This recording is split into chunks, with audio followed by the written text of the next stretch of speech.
नमस्कार दोस्तों, मैं अतुल सिंह और स्वागत है आपका सबका इन्वेस्ट कर लो भाई चैनल में।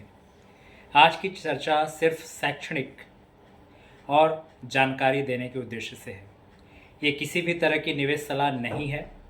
शेयर बाजार और इंडस्ट्रीज़ में निवेश जोखिम से जुड़े होते हैं, इसलिए हर कदम अपनी रिसर्च और सलाहकार से बात करने के बाद ही उठाएं।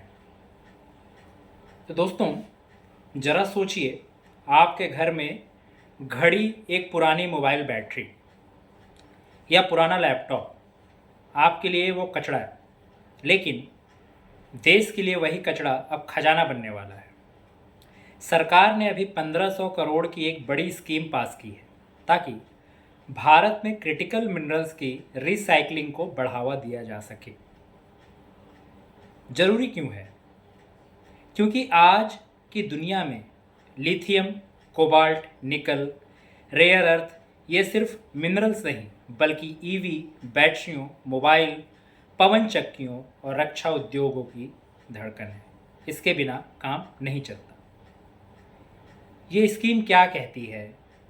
कौन सी कंपनियां इसमें शामिल हैं?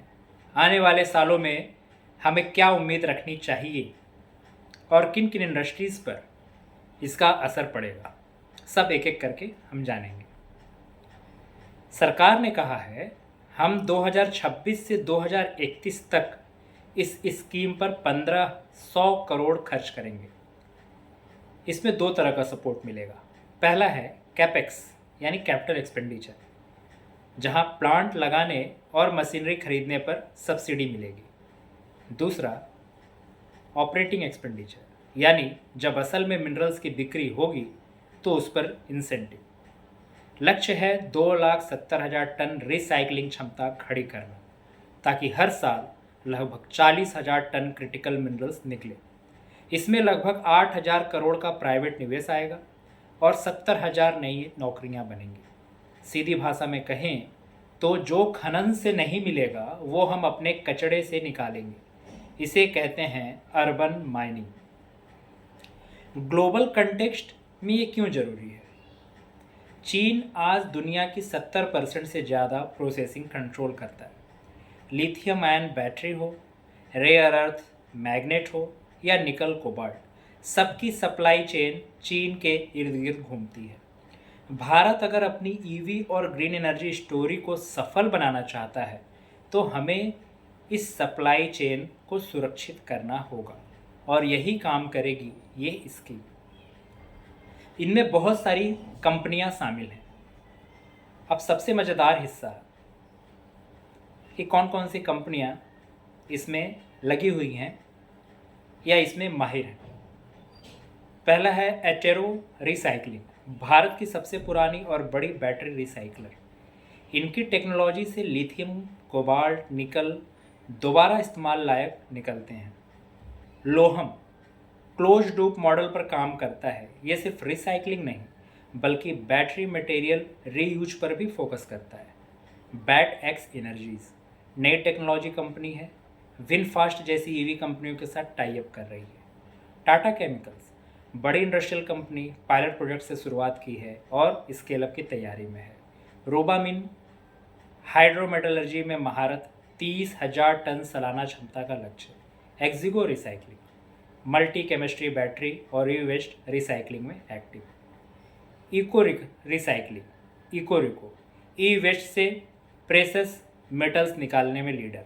हिंडाल्को अडानी और वेदांता की तरह ही कॉपर व मल्टी मिनरल रिसाइकलिंग में निवेश कर रहे हैं। और IREL India Limited rare earth magnets की सप्लाई चेन में भूमिका निभाने की तैयारी। यानी ये सिर्फ स्टार्टअप की रेस नहीं है, बड़ी बड़ी कंपनियां भी इस मैदान में हैं। तो व्हाट टू एक्सपेक्ट? अगले 5-6 सालों में हमें क्या देखने मिल सकता है? नई रिसाइकलिंग फैक्ट्रियां बनेंगी, ईवी और बैटरी मैन्युफैक्चरर्स के साथ टाई अप होंगे, इंपोर्ट डिपेंडेंसी घटेगी और सप्लाई चेन लोकल बनेगी। टेक्नोलॉजी में जोर हाइड्रोमेटलर्जी यानी केमिकल प्रोसेसिंग का बोलबाला होगा। साथ ही प्राइवेट निवेश और जॉइंट वेंचर की बाढ़ आएगी। तो मतलब साफ है, यहाँ सिर्फ कचरा प्रोसेसिंग नहीं होगा बल्कि असली मिनरल्स निकाले जाएंगे। तो इसका असर किन किन इंडस्ट्रियों पर पड़ेगा, आइए इसे भी जानते हैं। इस स्कीम का असर सिर्फ बैटरी पर नहीं, पूरी अर्थव्यवस्था पर पड़ेगा, यानी पूरे इकोसिस्टम पर। ईवी और एनर्जी स्टोरेज सबसे बड़ा फायदा, बैटरी ग्रेड मटेरियल देश में बनेगा। इलेक्ट्रॉनिक्स सर्किट बोर्ड से सोना, चांदी, पैलेडियम जैसे मेटल निकलेंगे। ऑटो में पुराने वाहनों के कैटालिटिक कन्वर्टर से एल्यूमिनियम ग्रुप मेटल्स रिकवर होंगे। रिन्यूएबल्स, विंड टरबाइन के रेयर अर्थ मैग्नेट्स भारत में ही रिसाइकल होंगे।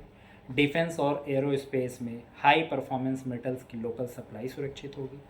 साथ ही साथ मेटल और कॉपर इंडस्ट्री स्क्रैप से रिफाइंड मेटल प्रोडक्शन होगा।